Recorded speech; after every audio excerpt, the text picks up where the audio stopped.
that you and the legislature made last year for the food and farm economy. We have deployed millions of dollars over the last year, grants that have gone to flood recovery, the dairy farmers, the processors, small businesses who are working the land. More is on the way. Abby may have briefed you on some of that over the next few months. We've got significant investments will go to maple producers, fruit and vegetable farmers that want to diversify their operations, dairy farmers who want to improve their operations on the farm, and our commitment to make more local meat available to our region. Those investments will help our farmers adapt and grow in a, I would safe to say, a very rugged economy right now for everyone. So what's in this year's proposed spending plan? We all know revenues have slowed. Federal money is drying up, and we have enormous state issues that need attention, from housing to public safety to flood recovery. All those investments are not in our direct budget. If we're able to make progress in those areas, it will help agriculture and our rural economy. A few high-level highlights before we get into the details in the presentation. We are not asking for any new employees in this proposed budget. We are thankful for the 3 positions that we did receive last year. We added 2 meat inspectors and 1 in weights and measures, and those people are now working at the Agency of Agriculture. And we're not asking for any one-time dollars this session. This is a little bit different than some past budget cycles. So there's any one-time ask. One-time money is pretty scarce around the building, and much of it has been earmarked for critical issues around housing and flood recovery. And our focus really is about finishing what we have started and staying focused on our mission. So with that, I'd like to get into a few of the details of our proposed budget.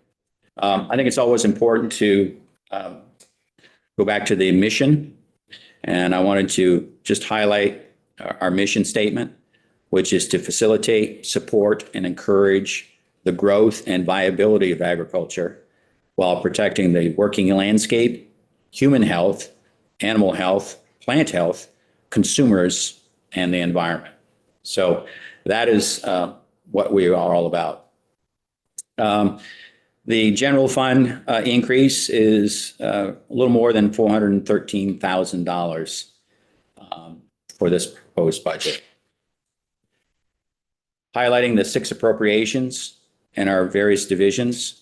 There's the Administration Division, Food Safety and Consumer Protection, which is our largest, Agriculture Development, Public Health and Agriculture Resource Management, Vermont Agriculture and Environmental Laboratory, and Ag Water Quality. So those are the 6 appropriations in this proposed budget. If you look at the breakdown of where we have general fund, about 22% of our budget is general funds, special funds at 37%, and federal funds at 38%. And we have a small transfer pocket, about 3% of interdepartmental transfer funds. The federal may seem a little high for you. Most of it is tied up in our Dairy Innovation Grant, a substantial grant from USDA. And we do have a number of programs in Abby's division that also are funded through federal programs. If we go to the areas of increase, a lot of it's built in. Retirement, Pay Act. We've got a couple of new costs I wanted to highlight. One is roughly $42,000 for the Vermont Family Medical Leave Insurance Premium. And then we have the child care contribution, which kicked off at about $37,000. So there's a couple of new costs that are in there. But most of it is, covering the fee for service, the Pay Act, health insurance, et cetera. Those are the major increases. Got a couple decreases. We're not contracting as much out with third parties for the Innovation Center, which is the federal money. One program that we are not funding this year is the 2+2 scholarship program. This is do because the state colleges are reinventing the farm program. And we don't have any students that would be eligible. So we're trimming that. We do have some that's been reserved for future programs. I've met with the state college president. We have some follow-up meetings. Some of the people that are reinventing the ag program in Randolph at the state college system. So we're not funding the 2+2 scholarship program this year. And then we have a reduction in the Natural Resources Conservation Council. You may recall that they received a bigger base last year. We're getting back to about a $500,000 base. Although the base, we trimmed the base by about $112,000. We do have a number of contracts with them, roughly about $5 million that we are helping the conservation districts. And they are wonderful partners with the agency, providing technical assistance for our people working the land. But we did have to trim the base a little bit, and we continue to work with them. But we do have about $5 million currently, and there are more proposals on the table to help them as well. Can you maybe just mention it, remind us what the base then was before the 112? I think we were about 110. Was it 100? Well, before I went to 612. So I think last year you brought it up to 612. Oh, correct. We're proposing go back to $500,000. And I think when you brought it up, it was about $100,000 or 110. 112. 112. Yeah. 112 for many, many years. So.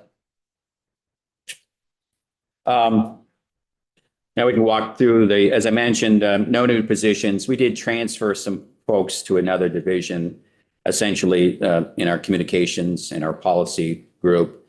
They're serving the entire agency now, not just agriculture development. So we just shifted it over to the administrative division. So it's no change, just a moving of the position to another division. Some of the budget items that they're all essentially level funded. The fair stipend, farm to plate, we mentioned we're trimming the council, farm to school, local food grants, and working lands.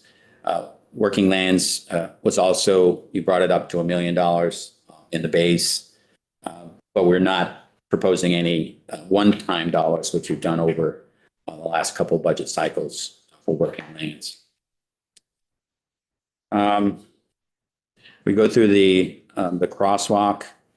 We mentioned a couple of things there in administration with the scholarship program and moving the positions.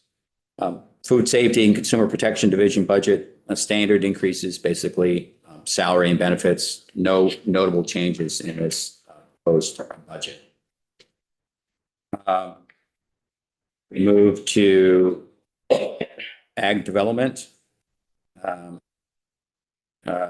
We've moved some things around. We've had some increases in fee for space, particularly the Big E building down in West Springfield, which we manage. But nothing significant there, just a lot of moving parts. We also have an overview of the working lands, and you get a sense of what's that doing and how many projects we've been funding. 446 since 2012. We've invested about $16 million. And we've leveraged another $25 million. And we're tracking the jobs that have been created through that program, about 540. And a lot of revenue has been generated from that. Very popular program. And a lot of work's being done on that. And more dollars are going to be going out the door of that because of ARPA funding over the next 2 months. So that budget number for FY25 is $1 million. $1 million. Okay. Level funded. Level funded at $1 million.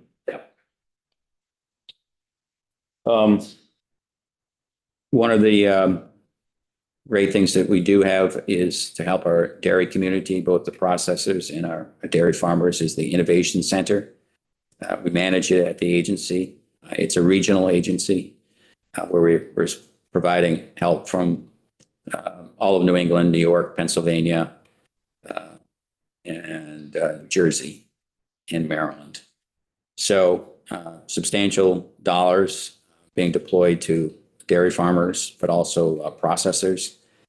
We just released some dollars for on-farm storage and handling and some improvements on the farm. We had about $1 million that was announced, I think, yesterday. I think about 10 farmers in Vermont received funding, mostly in the area of technology, making it more efficient, either robotic milkers or farm equipment that makes it more affordable for them and helps with labor costs. We did make a substantial investment this past summer with an infusion of about $12 million in infrastructure improvements for processors, everywhere from small cheesemakers to significant investments at Agamark/Cabot. Cabot received a infrastructure grant to work on their cracker cut line. If you may see that now, it's a very popular where the crackers, cheese is already cut. Open it up, bring it to the party, and you're good to go. But the equipment for that and the labor, so we made an investment of about $1 million at the Cabot plant in Cabot for that.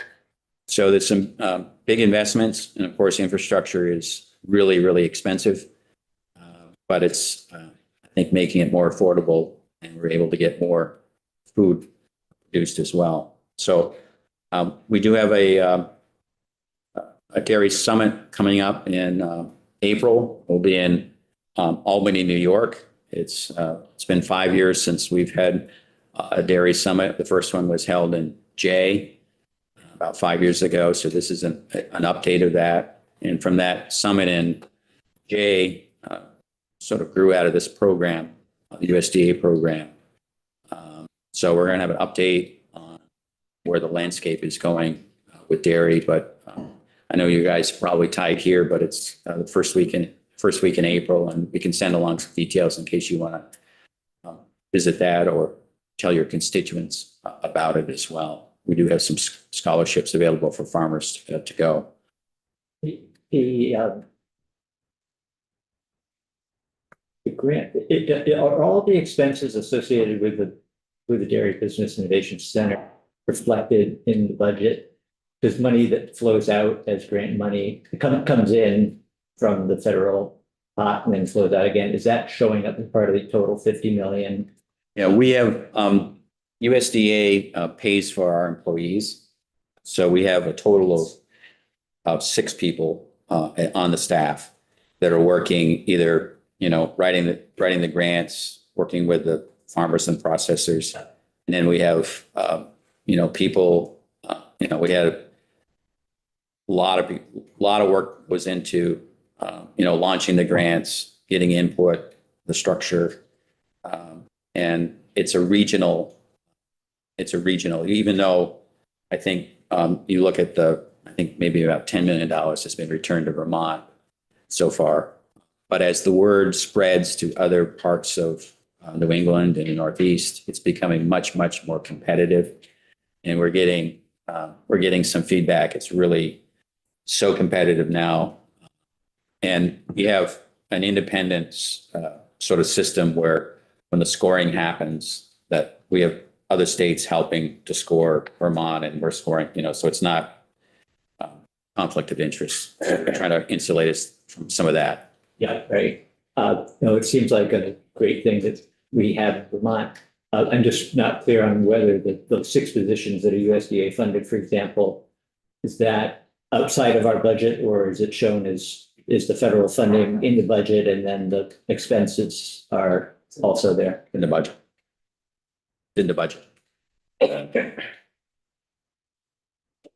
Yeah, if you look at the last line in the slide where it has the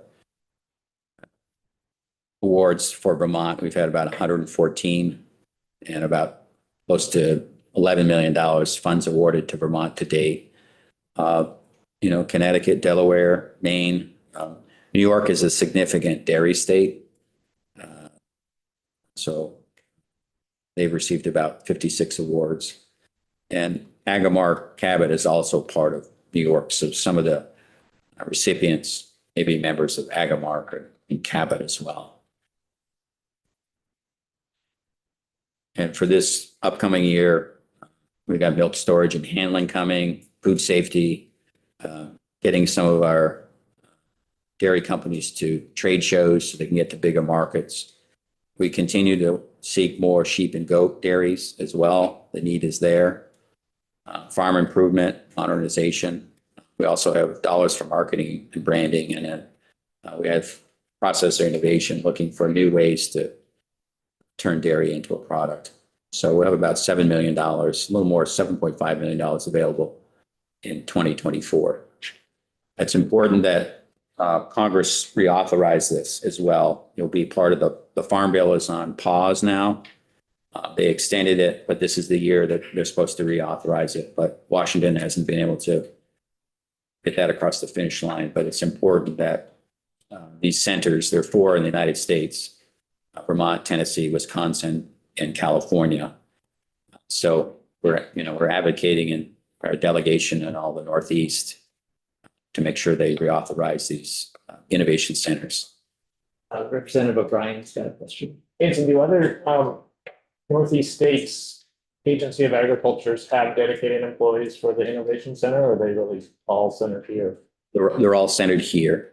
And we work with, usually each other state has like a dairy expert. So they are in constant communication with their experts in their states, but all the employees are located with us. Representative Levitt? Can we go back to the Cabot cheese for a second?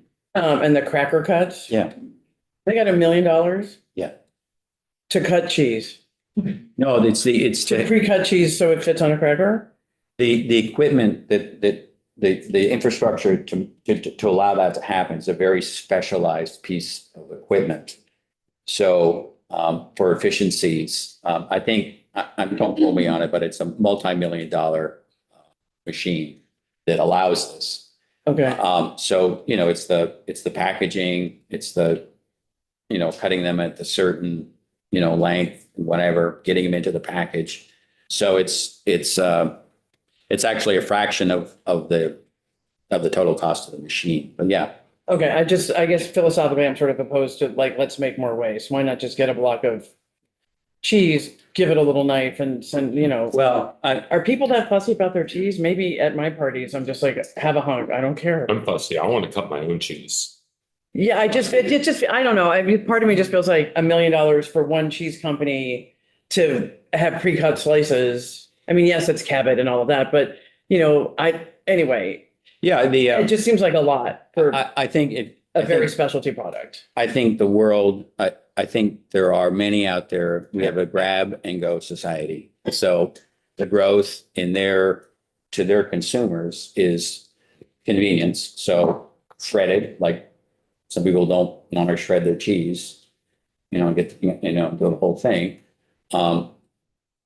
So that's their growth in that. And keep in mind, that's helping their farmers be more viable too. So the cost of investing, because it is a co-op, so that it cuts the cost from the farmers contributing to spend money on the infrastructure.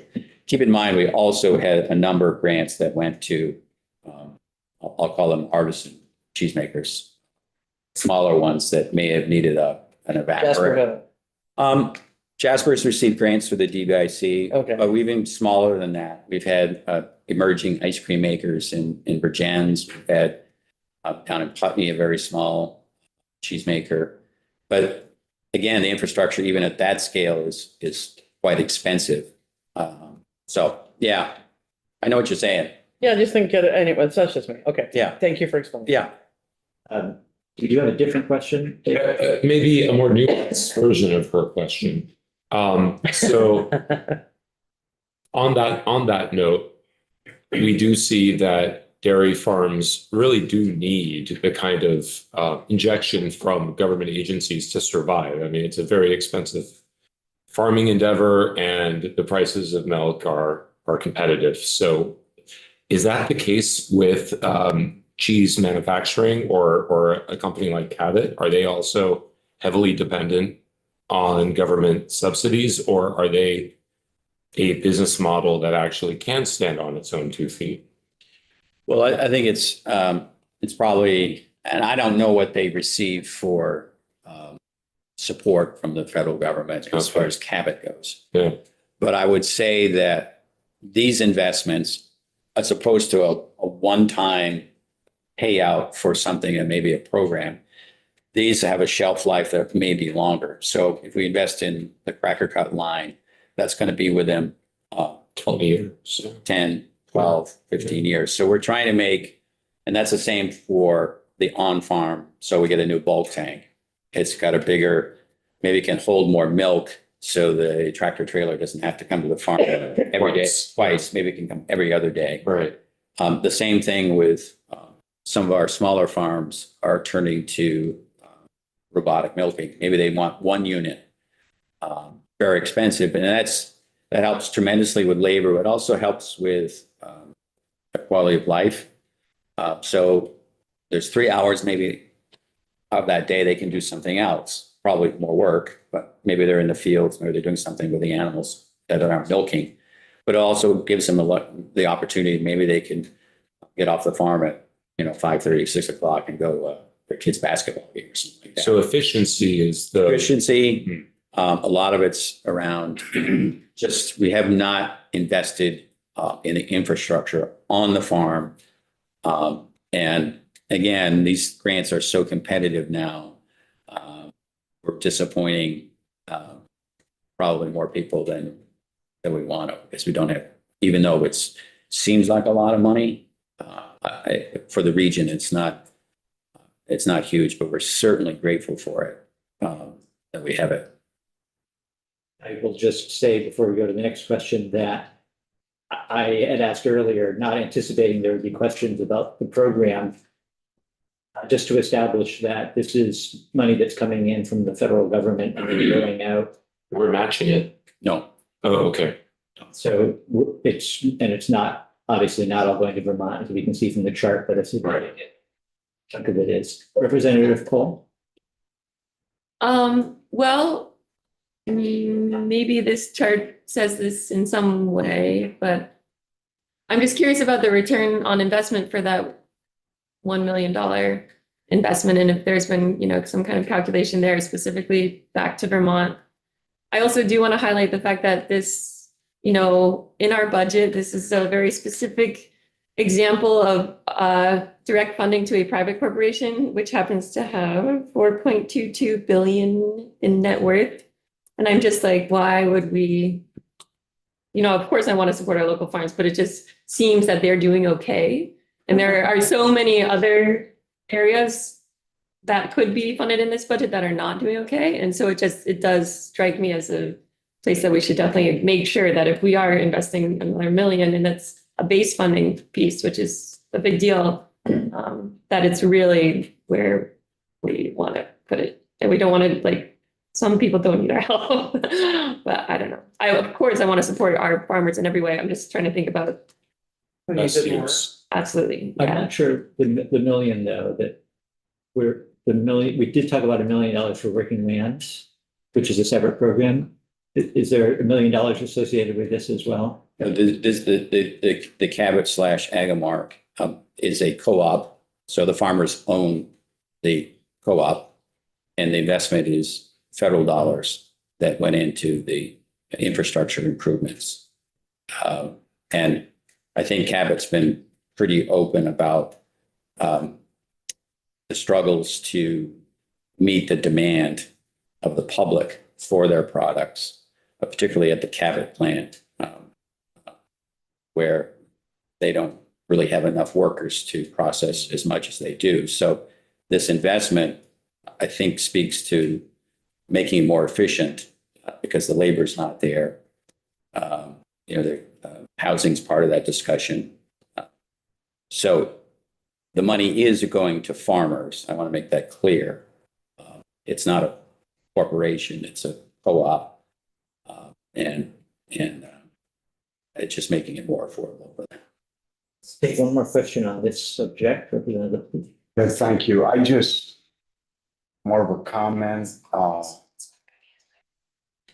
when I go to a grocery store and I can buy Cabot butter or another brand from the Midwest, I like buying Cabot butter. When it's Kraft cheese or Cabot, I think Cabot as a part of the Vermont brand. I'm not good at algorithms. I don't even know what the word means, but I know that it puts Vermont all over the globe and it brings people to Vermont and it is supporting all the member co-ops. So I'm just all in on Vermont brands. We have artisan cheesemakers in Morrisville, Mount Mansfield, and them, and I'm all in for them too. They're also part of the Vermont brand that are mail ordered or sold nationally. But Cabot is a brand that is priceless to agriculture and the state of Vermont, in my opinion. Okay. Let's get back to the. We move to the farm division, really this the standard increases for salary and benefits. What is that percentage increase? For that one, I think it's just the essentially cost of doing business, no new employees. Yeah, I mean, Yeah, just overall general fund increase was 3.5% for this year 3.5%. across. Salaries, yeah. Yes. we have the lab in Randolph, and the increase is basically the fee for space there, $74,000.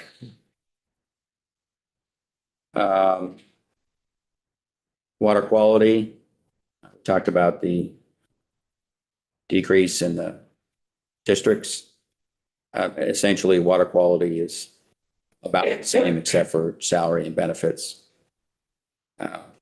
We continue to get strong funding through the Clean Water Fund and through our federal partners as well. So it seems to be, as that program has matured and farmers understand it, we understand it, it seems to be going well.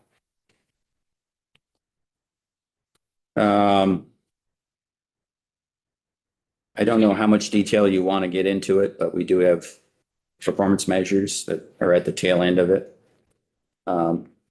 We have numerous, what we do, how many inspections we have.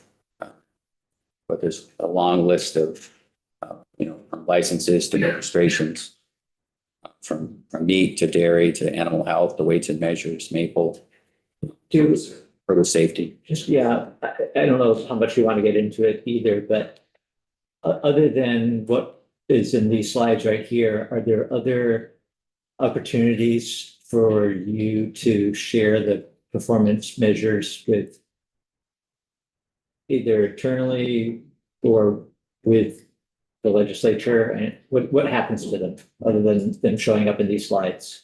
Yeah, we have them at the tail end to, you want to go through them or we went to the last slide, right? I went to carry forward, but I can go through the performance. Yeah, we can share them with you if you'd like. They're all, there's 6 or 7 of them, various ones. I think last year we talked about them in a little detail, and I'm not sure that this is the time to dig into it, but maybe if you can just say a little bit about what they are, why, and if there's any that stand out that you want to point out. Why don't you go to the meat one? The meat one, and it's a good example. Sure.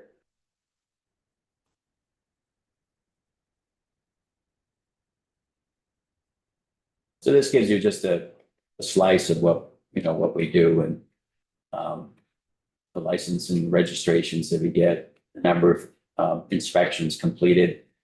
See, as the industry grows, you can see that we are doing more inspections. It's increased, and with that also probably comes a little more compliance activities as well. But that gives you an idea. It's good to track, make sure that we're staying on track on space. And meat's a little different because we do have that agreement with USDA. So we have from time to time, if USDA can't get somewhere, we help them out. But we're seeing growth. We made some investments in there's a significant investment's been made in the Ferrisburg plant. And we've put some federal and state dollars into that. And that is under construction now. And it will grow. I think they're thinking they'll probably do 30% more animals through that facility. It's really in the infrastructure that they've made there is really quite impressive. It's helping with some of the grueling work that goes there. Some of the workers can be on platforms now and they can raise and lower and makes it easier on their bodies to work. They really don't have to touch the carcass at all anymore, which is really quite extraordinary. But again, those, like in dairy, the infrastructure is quite expensive. But through some federal help and some working lands and some federal funds, that's just one example. I think the goal is probably not necessarily we need to put on new plants, but if we can change the current ones and make them more efficient, get them the equipment that they need, it will help. And by doing that, it leaves more animals on the land, which is really important, but also allows more local food to be produced here as well. So, Representative Bryce, did you have a question? Yeah, just wondering if you have insight into the decrease there in number of license registrations from 21 to 23. I think it's just the ebbs and flow of the economy and who's registering. I don't think there's any particular reason. But we are doing more inspections. Yeah, that's what struck me was sort of relatively significant decrease in registrations and licenses, and then increase in inspections and compliance activities. It could be where we may have not been able to get to a place one particular year, but this year we were able to get there because we did add staff. From the past year. Added staff. So that could be a case of that. Of sort of playing catch up from past years. Yeah. Meat is probably the most regulated thing we do, food safety. And so it could be, for example, someone may have started a company and they didn't get a license. We hear about it. We have to go out and say, hey, it's best to have a license for food safety. That could be a compliance. Any other thoughts on what compliance would be? Mislabeled product. Anytime you get close to meat, there's a lot of different regulations to get involved. Sanitation. Yeah. So this covers slaughterhouses, butchers, Yep. but then Custom. also, Custom facilities. Yeah. does it also include grocery stores and looking at how the way meat is handled? From time to time, we may get a complaint about a store that's got an issue with something, and then we go in and check it out. Could be temperature of the coolers as well. Those issues from time to time come up. Compliance activity is a complaint. I wouldn't say it's all generated by complaint. Some of them are, but it may be just a routine check-in. Go ahead. But just looking ahead to the animal health, what does an animal health license or registration look like outside of the meat and the dairy? So let's see if I can find a good example of animal health. It's like if you're transferring livestock, so you're a livestock dealer, so you have a business where you round up some cows and you deliver them to another farm. So that would be an example of a animal health one. We have elk, we have reindeer, so it could be in that area.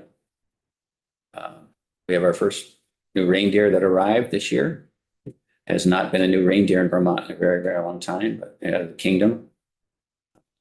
Did it happen spontaneously or did someone? No, it's, well, there was a rumor it just flew in, Someone in training at Christmas just got dropped off. and they but government, we don't allow that. No, it's the story's it's kind of unique. It's, they have a reindeer farm and they use it for agritourism. And you may see it in the holiday time for events. But we haven't had a reindeer in a long time. So they purchased a young reindeer in Alaska and got it here. I think it used a plane. I think I hope so. plane. I think it was a plane and a vehicle that got it here. Probably a sled. But you know, you need a license. And anytime they actually move the reindeer in Vermont, they check us out. They have to have a license because we want to spread diseases. So, but it was significant investment by this family. They haven't had one in a few years. So that could be an example of, you know, animal health as well. Representative O'Brien. It's in what's cool. Cool. Country of origin labeling. Oh, we took that one out. Should be country, right? Not county. Yeah. Should be country. So when we go to the store and purchase produce or meat, and needs that show where it comes from. There's some federal regulations that require that. So from time to time, we have 9 or so. It's a very, very small amount of where they want to know where the origin, where it all originated from. One of those quirky things that we do. Representative Rice. And who's on the maple slide? It's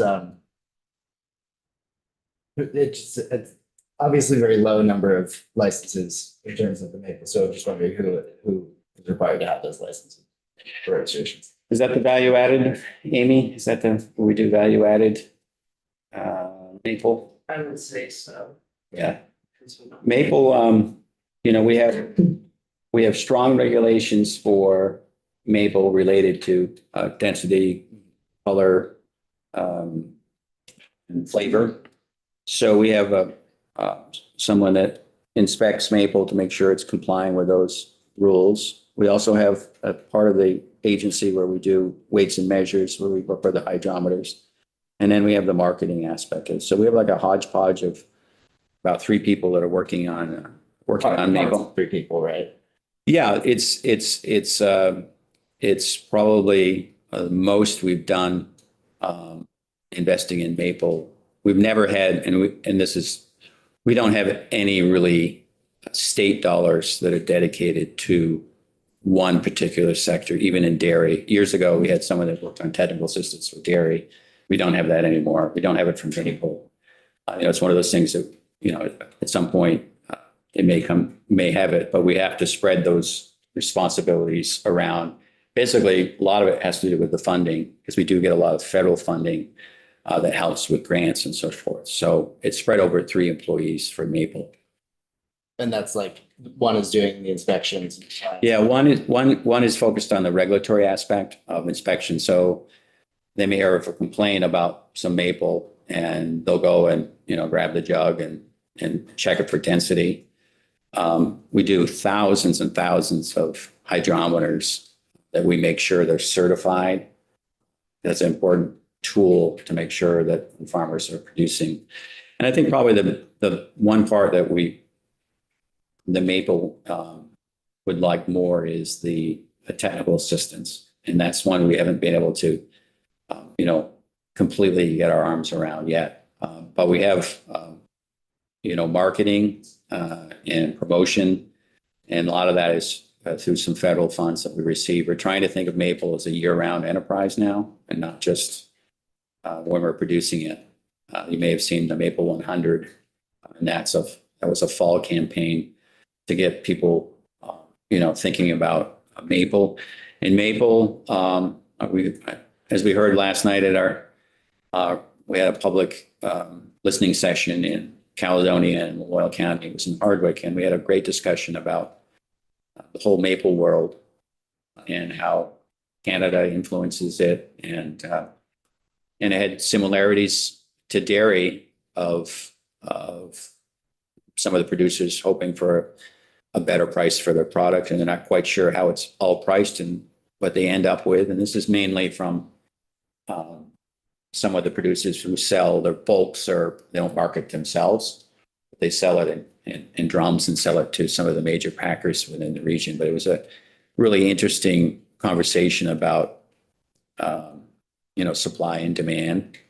And no one, sometimes like dairy, no one really understands what the calculation is, how they get paid. But it was some parallels. Am I characterizing that correctly, Roberto? Yeah, being nice about it, yeah. Yeah. No, I think it was a good conversation about it, but, yeah. And just back to so what's considered value added for maple? Because maple is sort of inherently value added. So like a barbecue sauce? Right. So something that takes syrup and makes it as a completely separate product. So Yeah. And also not. So and that's the trend. It's a natural sugar, and that seems to be like in dairy, a lot of emphasis on value added maple. We've got what's Bob down there? What's he making in Sugar Bob. Sugar Bob? Sriracha. Sriracha. So yeah, so there's those type of, and then there's if you take Lawson's, for example, I think 8% of some of their maple beer, it's like 8% maple. They put a significant amount. So would somebody like Lawson's have one of these maple registrations? I don't think so. The dealers, what's categorized as maple dealers, Yeah. So the Packers, I don't know. probably be the ones selling it, so. Yeah. And whether this came up last night, I heard anecdotally that the Vermont brand name doesn't do anything price wise for Vermont producers. So the market for syrup is such a commodity market now that being a Vermont producer doesn't get you a premium at all.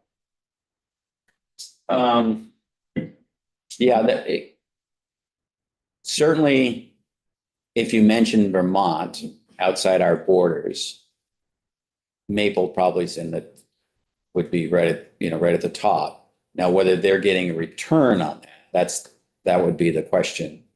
But there've been a lot of, I think, studies over time about when you do put Vermont on whatever product it is there a return on that, and does it move the needle?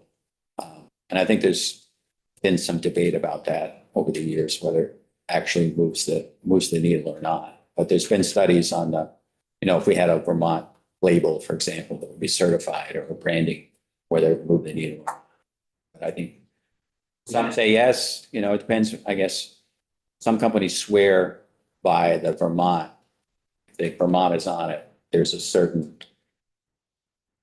They know it's high quality, and maybe they've had a connection to Vermont. Maybe they came here, went to school here, but they know there's a connection to the environment, to the land, and it's high quality. We all like to think that it would translate into a higher price for our maple producers than somebody producing in another state. And I guess that was the question of whether in fact that's actually happening or not. And then it's hearing that it wasn't. Okay, well, let's keep going. Why don't we go to the carry forwards? Can we get to that one? I'm gonna turn around and see it.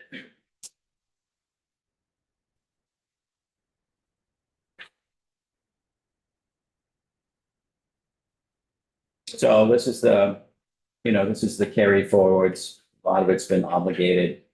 It's either working its way through the process, but it gives you an idea of what we've got on the table and what's been obligated. So it's always important to let you know about that. Representative O'Brien? Yes, and Gina was in last week talking about farm to institution is a $30,000 line item. So where does that fit in all this? That's the local foods. Okay. 76,000 for local foods. That's a yearly 30,000. So is that is that the school incentive? Is something else? Local Foods is farm to institution market development grants. Okay. So that's mostly to correctional facilities, colleges, healthcare, hospitals, So that, outside of the pre-K through 12. just what we're looking at now, then, just so that we all understand what carry forward funds means. There's 76,000 for FY 24 that as of September, the past September had not yet been spent. Correct. That's what this is. Correct. And just I'll focus on local foods then. So was that, so if the budget for this year is 30,000 for that line item, it was a larger number last year. Was there a reduction? No, it's the same. Now, there may have been some one-time monies that some of these programs had some one-time allocations, but we're talking about the base. So So it would just be a carry forward from prior years that has developed to that $76,000 figure. It built up. Right, Over so the years. grants might be in process, but we have not received invoices, spend funds yet. Yeah, and if I might, I think what happened, so for the record, Abby Willard, Agency of Agriculture, I think what happened in fiscal year 22 is we had a staff transition and we actually didn't get the funds obligated. And so then in fiscal year 23, we put out 3 grants for $75,000. So fiscal year 23 ended up being a bigger investment in the local foods program. Much of that, I mean, all of that's obligated, but not invoiced out of the agency. So it does look a little unusual and that is going to be difficult for that program. So when we're thinking about the budget, what we're looking at up here is not a great indicator of what might be spent. It might eventually go out the door. There can be delays. Okay. Representative Rice. We just skipped over the mosquito control slide and I noted a huge jump in number of mosquitoes collected and ID'd. Is that related to the specific incidents north over the summer? yeah, we had towards the end of the summer, early fall, we had some bad mosquitoes that we go out and test the pools all summer. And we had some that tested positive for that could be carrying diseases. So we did ramp up a little more testing in those regions. The fear is that, and it goes in cycles, that likely this is going to repeat itself this year from talking with the entomologists and the people do all the testing. So, yeah, so that's, it's the same with, we've got a full, I don't want to send the full mosquito and tick reports that we have that we do. We work with the health department on, but it gives us a lot of data on, where we're heading with our ticks and where we're heading with our mosquitoes. Does that have budget impact when you're having to test almost 3 times as many or collect it almost 3 times as many? Well, we have automatic carry forward for the funds in prior years where we didn't have any evidence of triple E or West Nile virus. So that's what we'll use if needed. But if you have another year that's like last year, then maybe next year you'll need to. And usually we coordinate with the health department of what they think we should be testing and how many we should be out there. So we may come back this year and say, hey, we want to do a few more, particularly that area was in, I think with the Missisquoi refuge area where we had some positives. So we may want to do more emphasis up there. But the theory was it goes in cycles. We've had a couple of very calm years.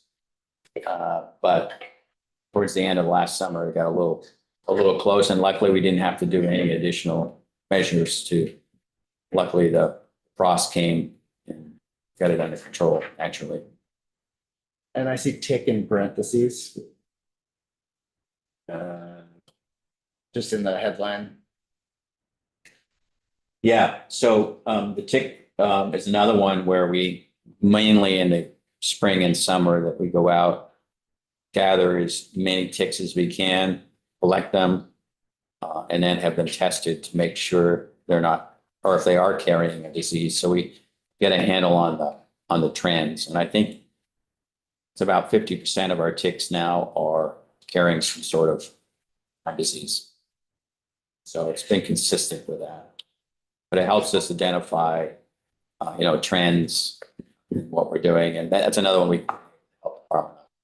We've got a full, long history report. We can send the tick one along as well. It's kind of neat stuff. Let's see, Representative Bryan. Just while we're on that stuff, does the USDA or APHIS support avian flu testing through the department? Yes, and avian flu, just a recap on avian, it's a national, and fortunately Vermont has survived it. We've had 3 cases, mostly backyard operations, and it's transmitted through migration of wildlife birds. And there's lots of rules around from USDA if there's a positive case where we depopulate the flock, and we've had great cooperation from the people that they've had some of their flocks test positive, but we have not had any commercial operations, unlike other parts of the United States where there's millions and millions of birds that have been lost to this. But we've survived not having any of our commercial operations because the USDA dictates what happens. It triggers a lot of things, quarantines, areas, other farmers being notified. I think California is going through one right now. A lot of turkeys in the Midwest. It's quite extraordinary. And this one is this strain. If you talk to the veterinarians, it's difficult to get a handle on why this one just is persisting. And all the biosecurity measures that a lot of the bigger operations across the country have taken part in have not been effective. So they're not quite sure what's the root of it. Even all the biosecurity measures have been done, but we've had very cooperative, small sort of, and a lot of it seemed like consistently where wildlife was landing on a pond, and then the pond got involved with either some ducks or chickens from that. But but billions of dollars the USDA has been spent on this. Representative. I'm going back to the tick control program question. You talked about Missisquoi Bay with the mosquito, WNV and encephalitis. Have you done any mapping of elevations or latitudes where you've found this high concentration of diseased ticks? I don't know if we've done elevation, but I know we target and we try to do the regions. So we have, but I'm not sure if we've done like the elevation. I can ask Patty Casey, who's our expert on that. I'm not sure we do it by elevation, but we try to hit, every region of the state to get a sample of those ticks, but I'm not sure it's based on, elevation. That'd be an interesting question. Other questions? Well, that's the budget. We've been into House appropriations. We went in Monday as well, so they've seen it as well. We gave them an update. We can follow up on a few of these issues with you. And we stand ready to answer any questions you might have.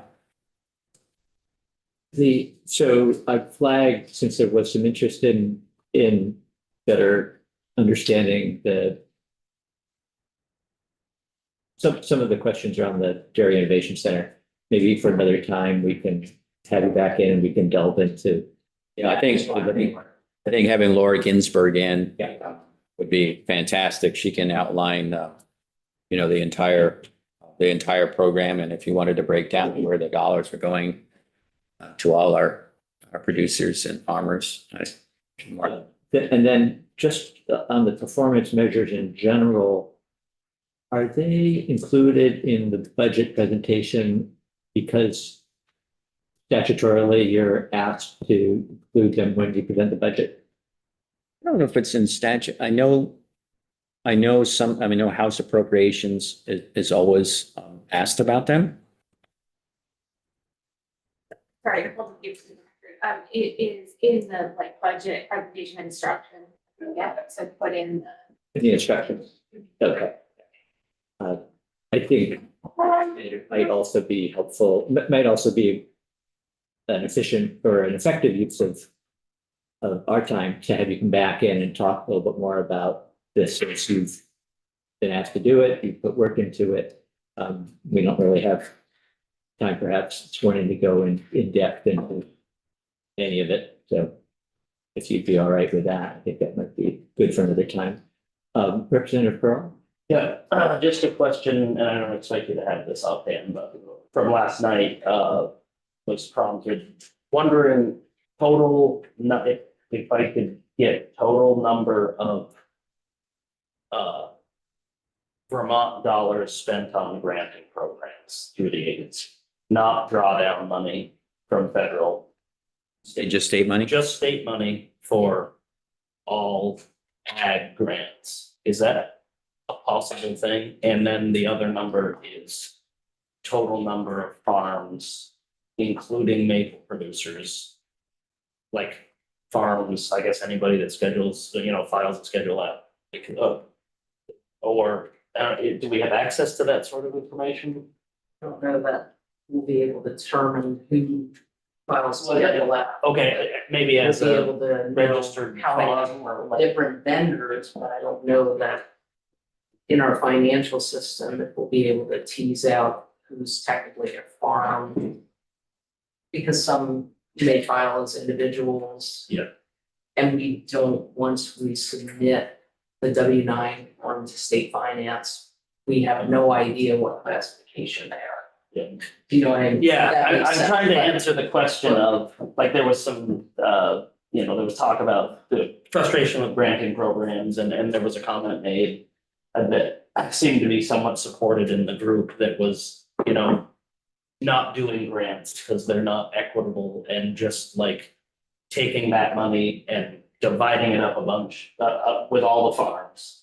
And just giving a subsidy, like taking that money and just passing it out and to make things more equitable. And it's not something I'm proposing at all. I just wanted to understand it because I'm assuming that would be a very small number to each farm. And I'm wondering if there's a way that I can get that number with some rough back of the napkin math. I mean, I think the biggest challenge is that we don't register farms in Yeah. the Agency of Agriculture, so we don't have a total number of farming operations. We have ag census data every 5 years that we use, which is based upon kind of self-reported farming information from businesses. We'll have new census data in the next couple of months for 2022, which will be, so right now we'll be sharing 2017 data, which is not great. It's not very accurate. So it's always been a hard question for us, and we've struggled as a state to be able to kind of make the case for why farm registration would be valuable.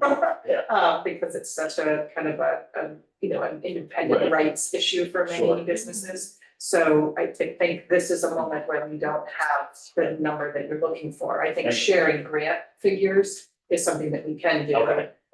Certainly based on fiscal year 23 data. I don't know that the Water Quality Division or the Ag Development Division has all of our fiscal year 24 grant funds allocated yet, but we can always tell you That's fine. what we have so far. No, that would be great. That'd be a good place to start. Thanks.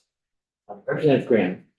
Yeah, so last year there was a couple of grant programs that started with one time. One of the maple programs, the governor did a small farm transition. I'd like to hear how that is going and results and whether or not we should be attempting to try to get more money into those programs, they're not worth it. Abby, you want to step in and give an update? You want to go over and just give an update on all those because a lot of them are in transition and or some of the decisions are being made now on the applications. I think Maple was the first one to go, but we've got produce and meat. It's on the way. We've also got the transition one with diversification that's is out. So if you want, I don't know, Sure. just for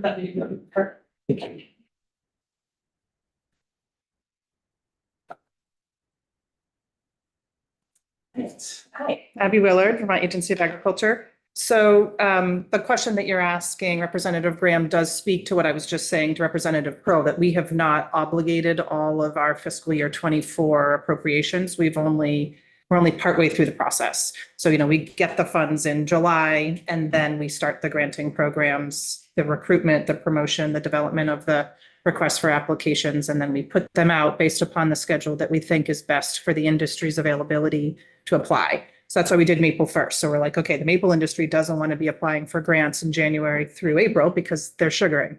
So we put the maple applications out in the fall. And I think we've shared with this committee, we received 331 eligible applications in the meat program, in the maple application, requesting just over $18 million. So we've had, I think it's been 4, maybe 5 different review meetings to kind of sort through those 331 applications. Our final review meeting will be next Tuesday. So we should be able to give you a sense by early next week, the final grantees.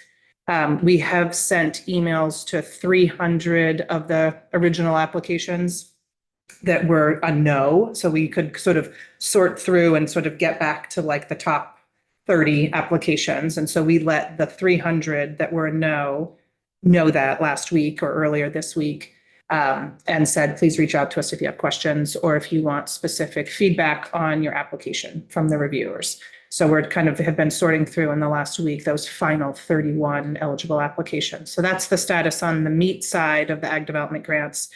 As far as the meat and produce application, so I asked the team to look at this week, anticipating that you might want some of this update. So the application is still currently open for meat and produce applications, and it closes, they have another 3 weeks. It closes February 26th. So far, or as of a day ago, there were 58 applications submitted in the portal requesting, actually, I don't know what they were requesting. There's a $1.6 million available for the meat and produce because there was 540,000 that was committed to maple. So we'll know soon, by the end of this month, now that it's February, kind of what the total demand is. What we did look at, though, was that of the 58 applications, 12 were complete and they included budget information. So the way that the program works is an applicant starts an application and they can enter some of their information and then return to the application, complete it, or they can upload it all at once. And each applicant makes their own decision. So of the 58 that were in the system, 12 were complete with budget information. And of those 12, they were collectively requesting $2 million.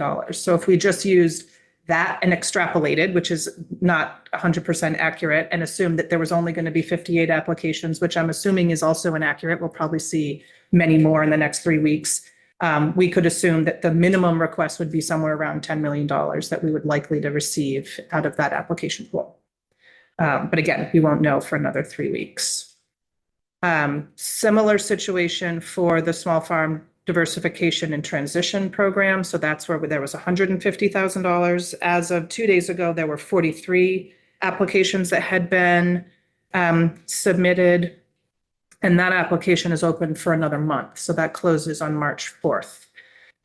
So again, it's only been open for 2 weeks and there's 43 applications. I think the program manager received 12 calls in the last 2 days with people with inquiries and questions around the application program. So businesses are paying attention to these new opportunities and they are certainly kind of exploring the possibility of applying. Entirely hypothetically, if the legislature were to recommend funding for either of those programs, grant funding for either of those two programs, would there be staffing and capacity issues that need to be taken into account? Because I know that you have obviously had to put in some time on both programs. Yeah. Yeah. I appreciate the question. I mean, obviously, we support the proposed budget. That doesn't include funding for the ADG grants or for the small farm program. And I'll just note that I think what we can speak to is sort of the interest and the demand. And even in the Working Lands program, which had its largest request for applications ever in fiscal year 24. So over 13 million in requests. So there's a lot of interest and demand and diversification and growth and economic development within our ag and forestry sector that we're seeing, which is very exciting. Each time that we stand up a new program, it is time intensive for our team. We have to build new applications. We have to engage in stakeholder conversations to make sure that we're capturing the real industry need. Those are we want to build our programs that way, but it does take additional time. So in the case of, hypothetically speaking, if it was continuation of two programs that were or previous programs that were already created or an increased allocation to an existing program, that's much easier for us to implement without additional staff capacity than developing something new. I think Representative Kumpelman had his hand up earlier, and I know we're running a little bit long here, and we had cleared that ahead of time, but I don't want to keep you all too late. But Representative Kumpelman, go ahead. Regarding the reduction of a grant program for the conservation districts, because they now have, I think it's a $600,000 base allotment in the, I know that they didn't get as much as they were hoping for, probably like everyone. And they're going to come back to me in my district and say, hey, like we didn't even get what we wanted and you took away the 100,000. I'd love to have a way to talk to them about this. Maybe you can help me understand it better. Yeah, I don't know that I am the best person to sort of speak to the conservation district investments since it's really managed out of our water quality division. So that might be kind of a conversation to kind of engage with, with leadership or with the water quality program. But I think, I guess the piece that I can say is that maybe two pieces. One, conservation districts are really critical partners to our agency. And so as we're doing these 11 public listening sessions around the state, many of those are co-hosted with conservation districts. And we're really grateful for the on the ground kind of relationships that they have with the ag community. And they often do serve as that kind of navigator role, which we've talked about year over year as like a real need to help businesses access grant funds and understand what federal and state dollars are available and best ways to kind of grow their business. And so and as a previous conservation district employee for a decade, like I can really appreciate the role that they play in the community. I think there are a variety of ways that our agency invests in conservation districts. So it can be through these general fund appropriations, and it can also be through many of the clean water fund investments that the water quality division kind of directs towards conservation districts. And I don't know that number well enough. I don't know, Nicole, or Amy, if anyone feels prepared to talk about that, but there are other ways that conservation districts are supported by our agency kind of monetarily. About 5 million. Okay, and since handing it to me, boy. And I was for this presentation along with the chicken mosquito. Yeah, this would be, I think, valuable for you to see it. It looks like it outlines the various funding amounts and different ways that conservation districts are invested Are in. you saying though that amount is increasing when we take out the factors I'm mentioning, or does it stay the same? And then they're getting this extra $600,000 with a negative 112. I don't know the answer to that question. Okay. I don't know if these grants to conservation districts have increased over time or if they've stayed the same or. Yeah. We'll get you there. Thank you very much. Thank you. There's one more hand on this side. Okay, and is it for, should we bring Anson back up? Sure. Okay. Put him back in the hot seat. Yeah. I would just say that it was my hand, but I'm willing to let it go. We could maybe have. I'm good. Go ahead, John. No, just, the Vermont sugar makers were in last week, I think. Yep. Recently. And they just had a request since we're talking budgets, but I guess at the Big E in the Vermont building, they rent a booth or something like this, and they sell a lot of products. And there was something about 26,000, I think, that the agency sort of claws away from them from either, I can't remember if it's from sales or if it's just from the rental of the booth, but they made a request perhaps to keep it. That just because they're a big draw, they need about that much money for administrative stuff. I thought, yeah, it's worth asking. The agency, especially if we found it in another place, because it's a revenue source for you, but if we could replace that money in your budget, it seems like rather than having them apply for a grant, they could just keep the money that they made it, they'd be. Yeah, how the Big E works is, we have an employee that part of their job is to manage the building. So the contracts, recruiting people to go, managing the event when it's on scene. And as part of that, there's based on sales, the state gets a return. I think it's 12%. Yeah, 12%.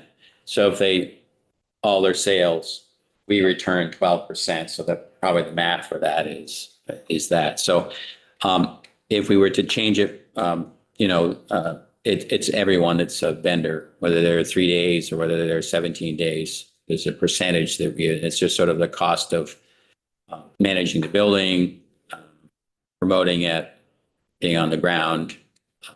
And so that's where those dollars came. Their point was that they're a nonprofit as opposed to the other vendors.